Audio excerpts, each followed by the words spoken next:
Bonjour chers élèves, bienvenue à tous les élèves du terminal à travers le monde. Donc je vous propose un devoir que j'ai reçu de la part des élèves qui suivent la page WhatsApp et je vais partager avec vous ce sujet que je trouve intéressant et qu'on va corriger plus tard. Bien, donc voilà le sujet, hein. Vous pouvez le télécharger bien sûr dans la description de la vidéo. Donc, je vous donne juste des indications. Donc, vous avez une chauve-souris qui va émettre une onde et qui va être réfléchie à travers cet obstacle. Et pendant ce temps-là, chauve-souris va se déplacer. Donc, au départ, la distance entre l'obstacle et le chauve-souris, c'est la distance D. Et au moment de la réception, la distance, c'est la distance L. Et on vous demande de montrer que L est égal à taux, facteur de la vitesse du son, moins la vitesse du chauve-souris, divisé par 2. Voilà un peu, bien sûr, pendant que l'onde va être émise, entre-temps, chauve-souris se déplace avec une vitesse v. Et vous allez déterminer facilement cette expression. Avant, bien sûr, il y a quelques questions de cours. Ensuite, on vous dit que la vitesse du son peut dépendre de plusieurs paramètres, en particulier la constante des gaz parfaits, la température et la masse molaire. Et on va dans le V est égal à la racine carrée d'une constante qui est 1,39 fois la constante des gaz parfaits fois la température divisée par la masse molaire.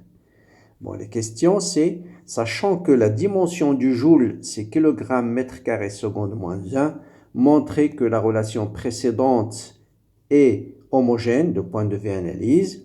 Ensuite, calculer la température de l'air en degrés Celsius. On vous donne la masse molaire de l'air et la constante des gaz parfaits. Ensuite, dans le mur précédent, voilà question intéressante, on fait une ouverture de petit a égale à 3 mm. Par conséquent, l'onde sonore se propage dans deux milieux différents. Attention ici.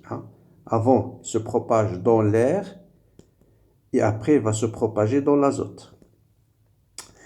Voilà, dans les deux milieux, donc bien sûr, et avec des températures différentes. Donc l'azote avec une température, dans le premier l'air, donc avec une température θ1, et ici l'azote avec une température θ2.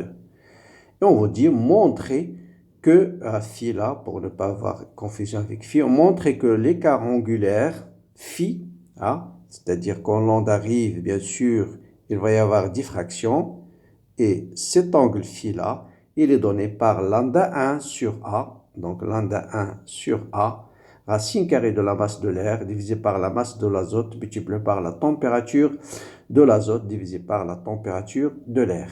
Ensuite, calculer cet angle en degrés. Bon, on va le laisser phi pour ne pas avoir confusion avec la température, calculez-le en degrés. Donc voilà. Pour ce sujet, essayez de faire une recherche vous-même. Je vous laisse un peu de temps et vous aurez bientôt le corrigé détaillé. Et ce soir, je vais le faire ensemble avec les élèves qui sont sur la page WhatsApp. Voilà, bon courage, bonne continuation et à bientôt.